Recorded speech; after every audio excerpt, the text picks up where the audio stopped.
베트남전에 파병됐던 군인들이 참전 당시 미국이 지급한 전투수당을 정부가 착복했다며 국가를 상대로 전투수당 청구 소송을 벌이고 있습니다. 취재진이 미국 의회 보고서를 입수했는데 미국이 한국군에게 자국 군인과 동일하게 전투수당을 지급했고 한국 정부가 이익을 취했다는 내용이 확인됐습니다. 한현호 기자의 보도입니다. 1978년 미국 하원이 발간한 프레이저 보고서입니다. 미국이 한국의 베트남 전쟁 참가를 위해 약 10억 달러를 지급했는데 이 중 9억 2,500만 달러가 한국의 외환 보유액으로 비축됐다며 한국 정부가 군인 급여를 이익으로 취했다고 보고했습니다.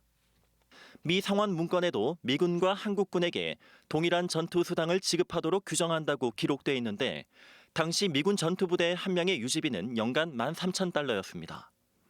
두 개의 문서를 통해 한국 정부가 월남 파병 군인들의 수당을 착복해 부당 이득을 취했다는 것을 확인할 수 있습니다.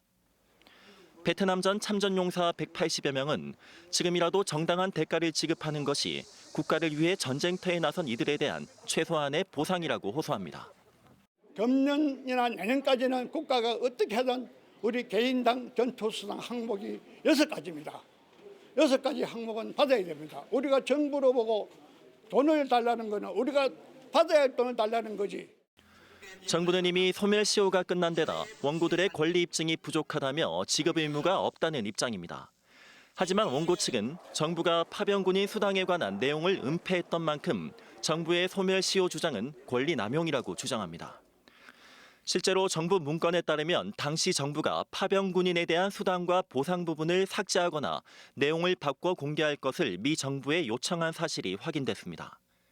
권력 행사자인 대한민국이 이 정보를 이제 공개하지 않고 숨겨왔다는 측면에서 권리 남용이어서 이제 소멸시효 부분은 기각된다는 그런 취지의 대법원 판례가 있습니다. 쟁점은 미국이 한국군 전투 수당을 지급하면서 한국 정부에 단순 위탁했는지 아니면 예산 집행 권한까지 넘겼는지 하는 부분입니다. 이를 위해 원고 측은 미국 법무부에 사실 조회를 요청했지만 안보 등을 이유로 공개할 수 없다는 답변을 받았습니다.